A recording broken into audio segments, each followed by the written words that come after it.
Bismillahirrahmanirrahim. Puji serta syukur marilah kita panjatkan kepada Ilahi Rabbi, karenanya kita bisa berkumpul bersama-sama di SDN 2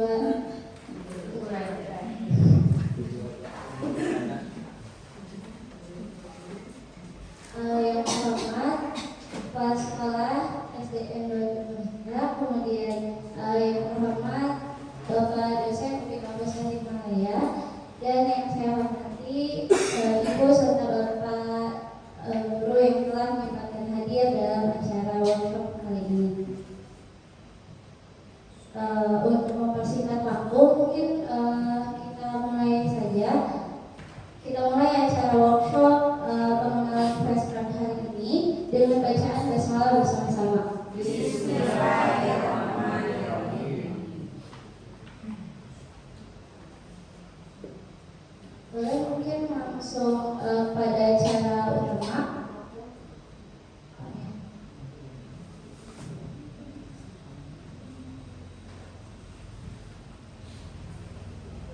Acara sambutan dari Kepala Sekolah SDN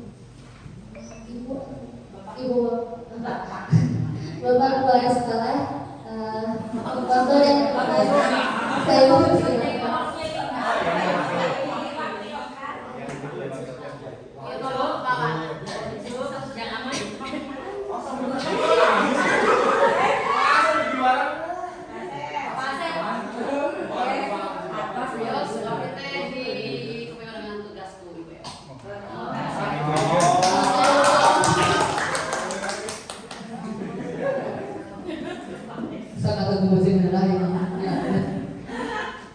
Bismillahirrahmanirrahim. Assalamualaikum warahmatullahi wabarakatuh. Alhamdulillahirabbil alamin wa bihi nasta'in wa ala alihi wasallam. Pertama-tama saya ucapkan terima kasih pada yang terhormat Kepala SDN 2 Tugu Raja, di mana yang saat ini beliau sedang mengikuti kegiatan di luar dan diwakili oleh saya sendiri. Maaf pada semuanya. Untuk selanjutnya, puji dan syukur kita panjatkan Ilahi Rabbi, di mana kita bisa berkumpul di tempat ini mengikuti pelatihan guru dalam pembuatan dan penggunaan media pembelajaran IR. Begitu bacanya? Ya.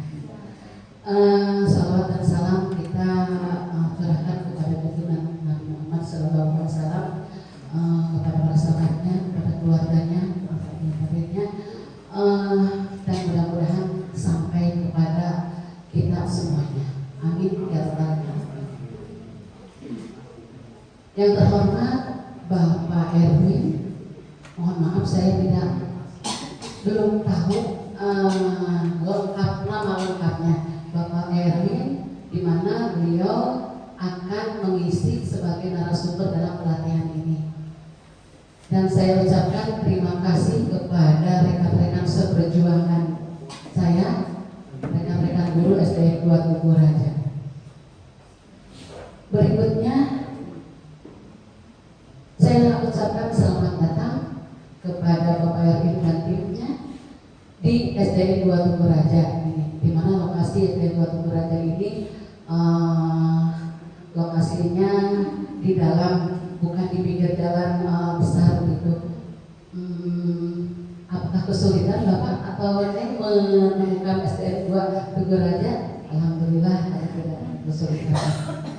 Dan saya ucapkan terima kasih kepada rekan-rekan guru SDN 2 Tugu Raja untuk bisa mengikuti, untuk bisa menghadiri di acara pelatihan ini. Semoga harapan saya adalah dengan pelatihan ini kita sebagai guru dapat meningkatkan kompetensi sebagai guru di SDN 2 Tugu Raja dan dapat mensukseskan kegiatan ini baik untuk guru-guru di SDN 2 Tugu Raja maupun untuk Bapak Erwin sendiri sebagai narasumber dan sebagai mahasiswa di UPI Kota Tasikmalaya.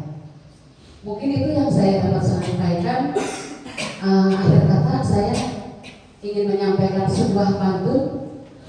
Mari bersama Ibu Bapak. Hutan lebat banyak tentara, bawa betil berbahan baja.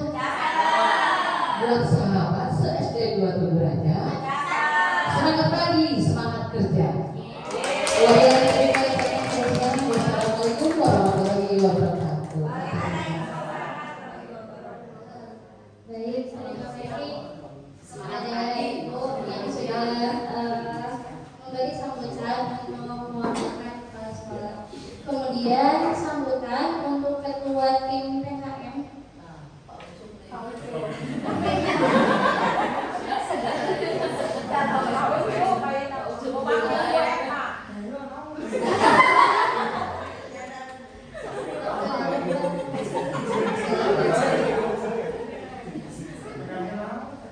Pengabdian kepada masyarakat.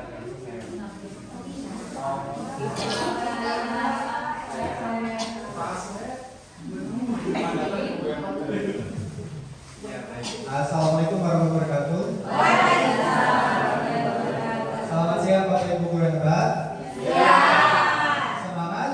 Alhamdulillah ya. Siang tantangannya di luar panas, cuacanya yang terik gitu ya, tapi mudah-mudahan masih bisa tetap semangat menghadiri kegiatan hari ini. Mudah-mudahan dalam pelajaran nanti insya Allah ya, mudah-mudahan. Baik Bapak Ibu, sepintas saya ya sambutan ataupun sebenarnya saya mewakili tim PKM. Sebenarnya ada satu lagi dosen dari kampus Asik yang terhubung tapi mudah-mudahan mana hadir. Jadi hanya satu saja yang saya untuk mengisi di sesi hari ini.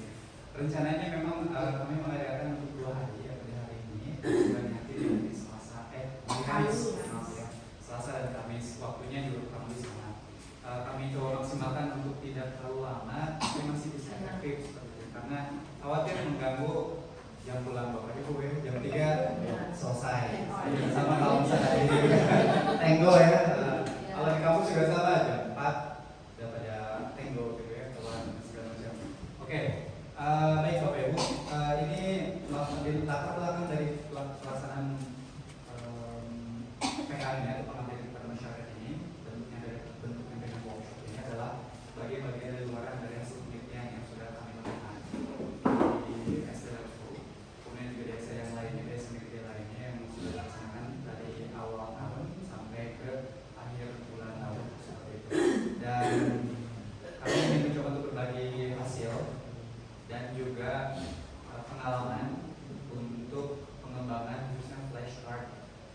Flashcard itu ya, Bapak Ibu pasti sudah mengenal yang banyak tidak hanya dalam mata pelajaran bahasa Inggris, tapi juga di mata pelajaran lain sudah mengenal media pembelajaran untuk flashcard. Namun tidak banyak yang sudah mengintegrasikannya dengan augmented reality ataupun immersive experience seperti itu. Nanti dalam 2 hari ini kami akan mencoba untuk memperdagangkan penggunaannya dan juga mencoba untuk membantu Bapak Ibu untuk mengembangkannya, karena ternyata itu sangat mudah.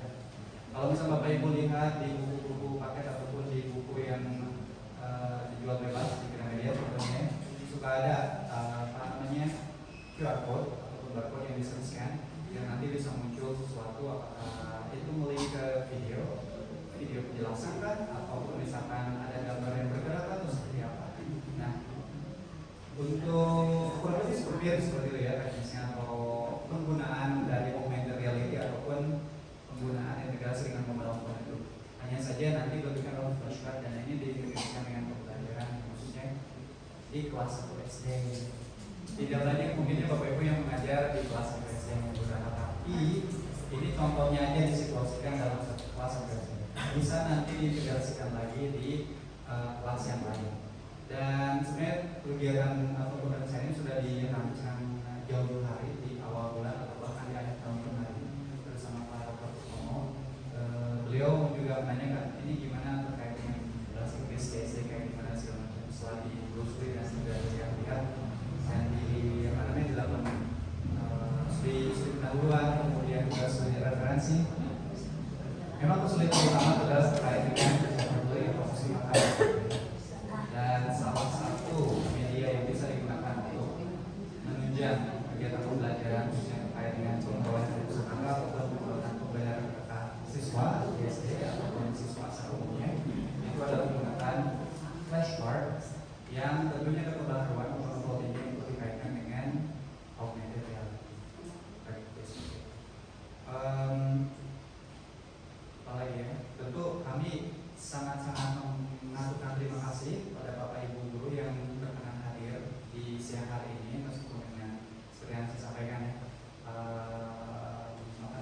siang enaknya apa Bu? Tidur. Nah itu dia bedanya sama tadi ketika tidak ada kelas gitu ya, siang-siang di kampus padahal sih tidur gitu. Itu di ruang prodi ada sih ya tempat space buat berkuliahan gitu ya, alhamdulillah disediakan. Tapi memang bisa jadi corner gitu ya, tidur siang yang bisa menguatkan. Baik, tanpa panjang-panjang saya mulai gitu ya kegiatan 2 hari ini dengan baca Bismillahirrahmanirrahim. Bismillahirrahmanirrahim. Semoga Bapak Ibu semua bisa mengikuti kegiatannya dengan penuh berhikmat dan juga nanti mudah-mudahan akhirnya akan memberikan manfaat yang luar biasa kepada kita. Amin. Bila tertiba, Assalamualaikum warahmatullahi wabarakatuh. Waalaikumsalam.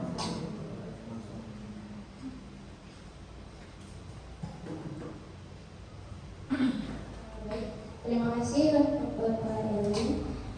Kemudian kita lanjut ke acara utama saja Bapak. Untuk materi pertama, yakni latar belakang dan urgensi media flashcard PR yang akan disampaikan oleh Bapak Erwin. Kalau Bapak present.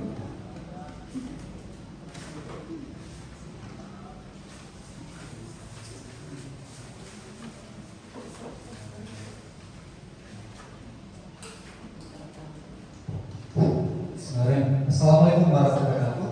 Waalaikumsalam. Kita mulai ya Bapak Ibu. Sebenarnya kalau untuk pelatihan atau workshop itu ada yang namanya dulu ya Bapak Ibu. Cuman saya khawatir waktunya tidak cukup karena sekitar 30 menitan untuk mengerjakan ini. Nanti Bapak Ibu bisa mengerjakannya setelah kegiatannya selesai saja di rumah apa ya kita selesai. Yang jelas ini mengukur pengetahuan bagus tentunya terkait dengan flashcard itu hapus itu aja sih. Jadi kita sesuaikan biar nanti tidak terlalu lama, takutnya nanti bisa jam 4 pulangnya kan nggak mau ya. Nah, jangan sampai. Jadi Bapak Ibu, apa itu flashcard augmented reality? Sedang berada di masa di sekolah. Sebenarnya tadi seperti yang saya sampaikan, flashcard itu kan kalau flash itu kan gitu ya, kartu yang diangkat di shuffle secara cepat. Namun kadang penggunanya seperti menggantikan poster gitu ya, kalau dalam kegiatan pembelajaran untuk siswa bisa di kanak-kanak ataupun di taman kanak-kanak atau di SD kelas rendah. Karena apa? Karena siswa juga harus mencerna apa yang dalam kartu tersebut, kemudian juga gambarnya ataupun tulisannya ada di dalamnya. Kadang juga flashcard tersebut digunakan untuk permainan seperti misalkan, tapi bukan buat gambar gitu, tapi buat tebak-tebakan. Ini gambarnya apa? Bisa kalau misalnya terutama bagi anak yang belum bisa membaca gitu, seperti itu. Kita bisa membaca dan banyak sekali. Dan bagaimana atau kenapa harus diintegrasikan dengan augmented reality? Itu ada banyak sebenarnya permasalahan ataupun hal yang bisa dibahas. Pertama-tama saya akan coba membahas terkait dengan latar belakang teorisnya, kaitan dengan teori pembelajaran atau perkembangan dari Piaget dan juga Vygotsky yang menunjukkan pentingnya media pembelajaran visual interaktif untuk siswa tingkat rendah atau misalkan dengan kategori profesional yang memang harus kalau misalkan sekarang zamannya digital ya, tapi tidak bisa seharusnya full digital kalau memang untuk anak ya, kalau SD kelas rendah atau bahkan peralihan dari PAUD ke TK gitu ya. Perlu ada penyesuaian, masih ada bentuk yang hands on experience yang bisa disentuh, yang bisa dipegang, yang bisa diraba ataupun yang bisa dilihat secara langsung, bentuknya tidak hanya virtual saja. Maka dari itu perlu adanya integrasi antara yang konvensional dengan bentuk yang digital. Salah satunya adalah ini. Dan kalau dilihat-lihat karakteristik dari kelas atau SD tersebut kan masuk ke kategori pra-operasional. Usia segini untuk pra-operasional 6 sampai 7 tahun. Kalau Bapak Ibu flashback lagi ke teorinya Piaget gitu ya, perkembangan anak terus seperti apa. Ini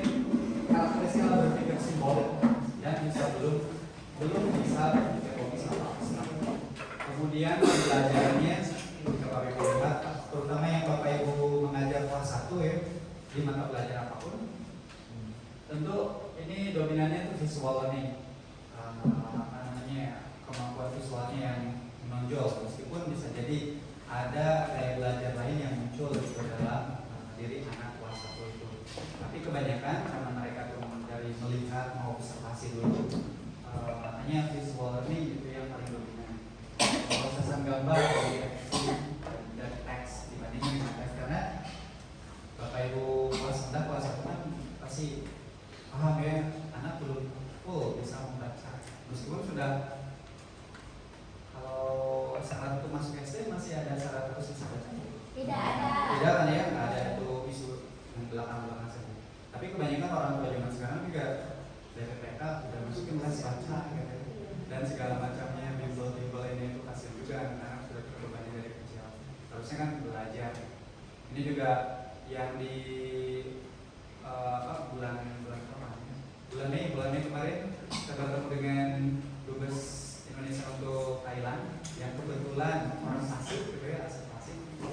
Beliau juga melihat perkembangan atau perubahannya seperti itu, dan selalu membanggakan SD di Tasiknya itu saya ceritakan. Cuman melihat dari dulu sekarang tuh kayak gimana, sangat kasihan karena terbebani anak-anak itu karena harus bisa baca dan segala macamnya. Harusnya kan main ataupun dilihat memproses sesuatu itu dari gambar atau visual dibandingkan dengan yang harus bisa baca. Dan kalau misalkan dikaitkan dengan teori Vygotsky itu ZPD, Zone of Proximal Development. Ini butuh scaffolding yang intensif, scaffolding itu latihan dan semacam biasa. Dan kenapa ini teknologi AR ini perlu gitu ya? Ya, kalau melihat Bapak Ibu ya, konstruksi konsep abstrak bahasa Inggris bisa dimunculkan oleh objek 3D. Meskipun misalnya cukup dengan gambar, tetapi kalau misalkan bisa lebih imersif, pengalaman yang didapat oleh anak itu tentu pengalamannya akan berbeda. Kemudian juga motivasi belajar ataupun keinginan untuk mencoba sesuatu hal yang baru kan pasti beda ya, dibandingkan kalau misalnya hanya melihat gambar. Ini ada gambar apa? Misalnya di sini ada gambar apa? Ada ya. Ada gambar. Jadi Gambar tidak pas. ada gambar misalnya apa lah itu, ada gambar anak kecil. Ya gambar, kalau gambar aja menarik sih menarik, tapi mungkin kalau anak zaman sekarang masih cenderungannya bisa membosankan. Tetapi ketika kalau misalnya sudah disodorkan handphone atau mobile phone atau tablet, Anda biasanya langsung gercep atau apa namanya itu langsung tertarik, meskipun nggak tahu apa yang ada di dalam, yang sedang digunakan atau sedang ditampilkan di dalam mobile phone atau tablet itu sendiri. Nanti usulan seperti itu, terutama kalau anak-anak yang sudah terbiasa menggunakan handphone di rumahnya untuk bermain game ataupun untuk belajar atau belajar bagus, mereka lebih cenderung menggunakan atau tertarik ketika menggunakan handphone. Dan ini dukungan multimodal. Bapak Ibu pernah mungkin mendengar istilah multimodal literacy ataupun multimodal learning?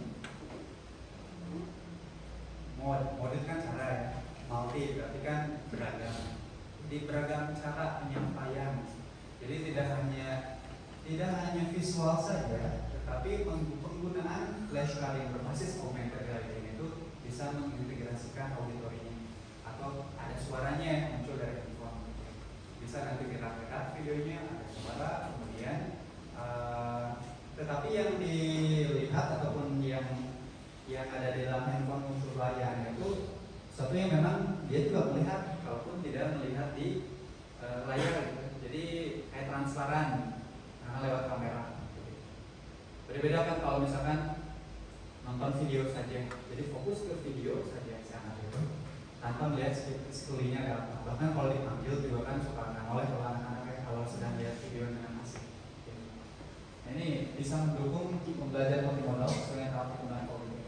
Kemudian social learning facilitation, memfasilitasi pembelajaran sosial sesuai dengan teori. Ini kalau lihat landasannya itu banyak ya, tadi seperti Vygotsky, Piaget, terkait dengan pembelajaran optimal sosial. Ini juga penelitian yang sudah dipublikasikan saya dan kawan-kawan gitu ya. Ini sudah dicobakan bahwa AI terbukti efektif untuk open learning siswa sekolah dasar, baik itu sekolah swasta ataupun sekolah negeri, jadi sama saja. Yang penting anak SD, usia anak SD kelas itu anak kelas 1. Tapi tidak menutup kemungkinan bisa diintegrasikan ataupun diimplementasikan untuk siswa kelas atas atau kelas yang lainnya. Yang jelas bagaimana nanti menyesuaikan kontennya, kemungkinannya dan level yang lainnya. Seperti tadi Bapak Ibu ketika membuat video pembelajaran atau PowerPoint atau misalkan yang lain sebagai media pembelajaran, pasti menyesuaikan dengan karakteristik anak siswa yang beda. Dan targetnya ini ya, implementasi. Tapi Bapak Ibu ya, ini kan anak kelas 1 SD, bagaimana ada banyak sekali tantangan khususnya untuk anak kelas 1 SD, diantaranya adalah ini tahap operasional ya, CPD dan visual learning dominance yang tadi sudah saya bahas. Dan kami mencoba menawarkan penggunaannya penggunaan flashcard untuk anak kelas 1 yang memiliki fitur symbolic representations dan cognitive scaffolding, di mana media visual ini bisa mendukung tahap operasional biasa yang ada 6-7 tahun. Dan kemampuan symbolic ini berkembang dengan suksesi gambar-gambar yang konkret. Gambarnya konkret, gambar yang ada di dalam flashcard itu bisa gambar seperti gambar singa. Kebetulan kami mencoba untuk mengembangkannya yang terkait dengan tema hewan, nama hewan domestic animals, binatang jinak, yang saya sebut kucing, kemudian sapi dan lain-lainnya, ayam dan lain-lainnya. Kemudian flashcard ini menyediakan external support seperti sesuai dengan ZPD. Bentuknya adalah dengan sesuatu yang bisa membantu siswa mencapai pemahaman prosedur yang lebih tinggi dengan guidance atau dengan panduan. Kalau misalkan ZPD, Zone Proximal Development, jika Bapak Ibu flashback lagi ke materi pembelajaran perkembangan peserta ataupun landas pendidikan, itu pasti mengenal social learning theory ZPD yang scaffolding dengan mencontohkan spoon feeding dan lain-lainnya gitu ya. Dikasih bantuan sedikit, tapi ini bisa lebih tinggi lagi ataupun kemampuannya bisa lebih meningkat. Jadi dengan bantuan dulu, dengan bantuan temannya ataupun nanti pendampingnya, mendalam penggunaannya, penggunaan ataupun penggunaan flashcardnya nanti bisa sangat membantu siswa untuk mengenali. Dan di dalamnya itu ada pronunciation-nya, pelafalannya sesuai. Jadi siswa bisa meniru apa yang ada dalam suara dalam flashcard tersebut, sehingga nanti tinggal mengikuti.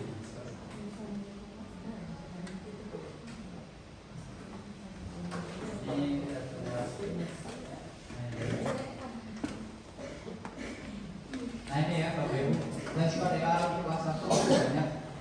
Nanti biar tidak terlalu banyak teori dan segala macamnya, nanti materi kedua nanti akan coba mensimulasikan penggunaan dan juga mengenal lebih lanjut terkait dengan flashcard yang sudah dicoba digunakan dan berdasarkan hasil penelitian hitung-hitungannya itu ya, statistical computationnya itu menunjukkan ya cukup signifikan atau sangat dikatakan signifikan dalam meningkatkan kemampuan ataupun penguasaan kosakata anak SD gitu.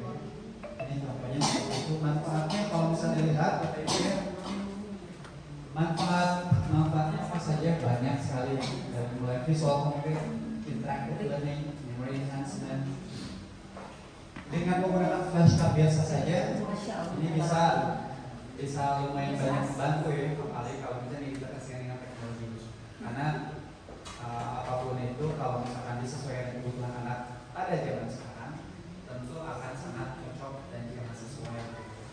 Tapi jangan khawatir Bapak Ibu kalau misalkan dianggap ini gimana bikinnya sulit atau gimana. Tidak. Nanti fasilitator yang lain kedua nanti akan mencoba total pada hari kedua, nanti dari Kamis akan mencoba untuk mensimulasikan ataupun membantu Bapak Ibu bagaimana mengembangkan flashcard atau yang berbasis augmented reality.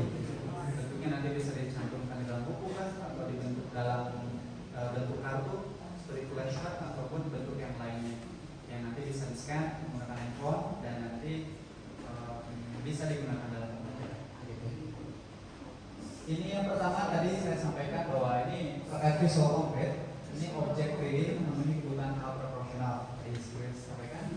Kemudian juga representasi visual concrete ini mengatasi pemikiran simbolik awal dan kelas 1 yang tadi saya sampaikan sebuah titik. Animasi, tidak hanya ada animasi ketika meskipun kartunya disimpan di meja, tapi ketika handphonenya diangkat nanti itunya masih bisa bergerak. Dan itu cukup menarik bagi anak kelas 1, terutama kalau misalnya baru pindah dari TK ke SD, itu sangat-sangat menarik bagi mereka. Kalau untuk orang dewasa atau anak kelas 3 mungkin biasa banget, tapi ketika untuk anak kelas 1 pada saat itu sih pas. Tapi tidak menutup kemungkinan kalau misalnya diintegrasikan atau dikembangkan lagi nanti bisa untuk kelas-kelas yang lebih tinggi. Siapa? Pagi ngobrol apa enggak? Karena nanti Pak Riki ya. Siap. Sebentar lagi kok Pak Ibu ya, nanti kita akan masuk ke simulasi. Yang kedua, interactive learning. Kenapa disebut interaktif? Karena ada feedback. Ketika bisa nanti muncul gambar, muncul suara. Itu di sana ada. Sisi interaktivitas memang bisa beragam definisinya, tetapi ketika misalkan mendefinisikan atau membebankan makna interaktif itu ada timbal balik aplikasi ataupun penggunaan flashcard itu bisa memberikan timbal balik sebenarnya, terutama untuk siswa. Scaffolding otomatis mendukung zone ZD, mana social learning terfasilitasi, dan terakhir memory enhancement. Kenapa memory enhancement? Sama seperti kalau misalkan drilling ya, ulang misalnya, tetapi contohnya tentu harus tepat. Ketika misalkan muncul gambar kucing misalkan, cat, si anak mengikuti ataupun mengulangi pronunciation cat, bukan cat, bukan apa dan lainnya. Sama seperti misalkan dan lain-lain. Ini multimodal learning, development theory dan study theory melalui pengalaman. Yang paling penting adalah mencoba untuk memberikan pengalaman yang menarik bagi anak. Ini memang tidak menjadi salah satu-satunya opsi untuk meningkatkan minat belajar ataupun penguasaan kosakata. Tetapi ini bisa menjadi pilihan di antara alternatif yang lainnya ketika Bapak Ibu ingin mencoba untuk mengembangkan media pembelajaran berbasis digital yang masih melibatkan media yang konvensional, yaitu kartunya ataupun gambarnya yang dicetak. Karena kebanyakan kalau area ini kan kalau media pembelajaran digital semuanya full saja digital gitu ya. Semuanya di handphone atau di tablet atau di laptop ataupun di bentuk yang lain yang semuanya digital. Tapi untuk penggunaan yang ini bisa digabungkan dengan yang konvensional.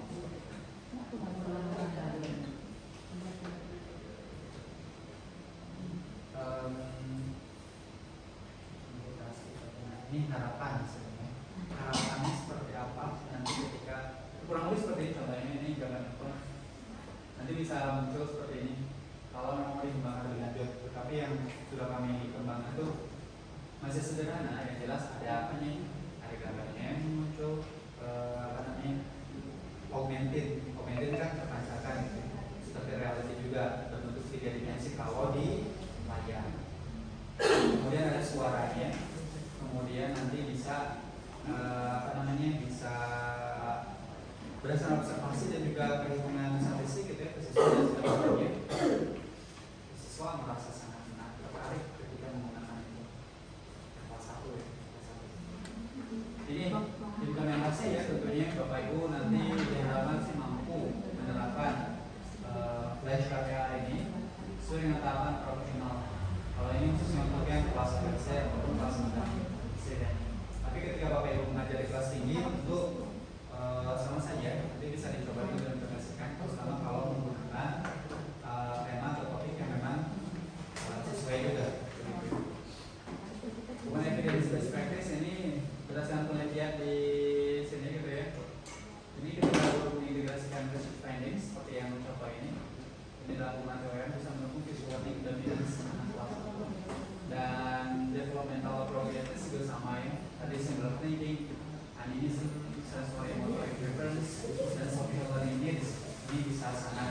bisa terfasilitasi ketika Bapak Ibu menggunakan pembelajaran yang bisa menggunakan berdasarkan arif. Jadi simbol ini ketika Bapak Ibu misalkan mengenal simbol ini, apa itu simbol ini? Pernah mendengar istilah tersebut? Pemikiran simbolik. Simbol kan dasarnya itu simbol. Jadi anak melihat simbol, makna dalam simbol itu apa? Terutama kalau anak kecil, anak mereka ataupun preschool ataupun kelompok belajar ya, playgroup, itu memang belajarnya itu menulis simbol-simbolnya, mulai dari simbol bentuk, kemudian juga sampai ke simbolnya dalam bentuk gitu, seperti itu. Di mereka juga sudah diajarkan untuk alfabet, untuk belajar alfabet, tapi memang belum diajarkan untuk banyak diajarkan untuk bisa membaca, begitu ya kurang lebih. Jadi tanpa nanti setelah ini akan dilanjut dengan Saudari Zahra nanti akan mencoba untuk menyampaikan terkait dengan implementasi dan penggunaan dari flash radar tersebut. Nah ini ya, guru kreatif siswa aktif. Jadi mari bersama kita pembelajaran yang menginspirasi generasi digital dan sebagainya. Kalau gurunya kreatif siswa aktif atau gurunya aktif siswa yang kreatif, bisa dua-duanya ya. Yang jelas ketika Bapak Ibu mencoba untuk mencari solusi dari apa yang dihadapi masalah yang ada di kelas masing-masing tentunya, nanti bisa menciptakan suasana pembelajaran yang aktif. Kalau yang dikaitkan kurikulum merdeka ataupun deep learning apa saja Bu? Joyful, meaningful, dan mindful. Full, I'm full, kenyang. Jadi ketika semuanya terpenuhi dengan joyful, minimalnya itu joyful saja ya. Ketika Bapak Ibu menjadikan pembelajaran yang joyful, yang menyenangkan, itu tentunya minat belajar siswanya juga meningkat, dan secara tidak langsung mereka mempunyai motivasi internal yang nanti bisa suka ke pembelajarannya atau mata pelajarannya. Kalau misalkan saya juga ingin mendapatkan feedback dari Bapak Ibu, kalau anak-anak SD kalau belajar bahasa Inggris ada ya? Mayoritasnya. Ini tantangan dari dulu juga sama ya. Gurunya betul di mana-mana itu tidak hanya mungkin tidak hanya soalnya aja ya, di hampir semuanya juga sama, itu fenomena nasional. Yang pertama kan karena kalau misalkan dari jurusan pendidikan bahasa Inggris S1 gitu ya, itu memang tidak bisa untuk mengajar di SD. Kalau kita atau PPL, PLSP, mereka juga di SMP ataupun di SMA. Pembelajaran terkait dengan anak kecil juga cuma ada satu mata kuliah yaitu teaching English to beginners, dan satu mata kuliah terlebih 2 sampai 3 semester. Satu itu saja, memang tidak didesain. Jadi memang dilema sekali. Terus kalau mengajar di SD, status kepegawaiannya jadi apa? Ya, itu kan formasi juga nggak ada kan ya? Tidak ada. Itu tidak ada. Jadi masih memang dari dulu seperti itu. Sementara kalau misalkan dari PGSD, jurusan dari S1 PGSD, bekal untuk mengajar bahasa Inggrisnya juga tidak terlalu banyak. Itu meskipun tahu terkait dengan perkembangan ataupun lain-lain. Jadi kan kayak tarik ulur. Tapi ada yang misalkan seperti kawan-kawan saya yang S1 dulunya sama-sama S1 pendidikan bahasa Inggris, mereka memang mengajar di SD, tapi untuk menyiasati formasi pegawaiannya, mereka kuliah di S1 PGSD, di UT, begitu. Jadi double degree, bukan double degree, maksudnya punya misalnya S1 pendidikan bahasa Inggris dan S1 PGSD untuk menyiasati terkait kepegawaian. Tapi minatnya memang minat mengajar di SD, begitu ya. Baik, terima kasih. Saya serahkan ke buku 2 ya biar tidak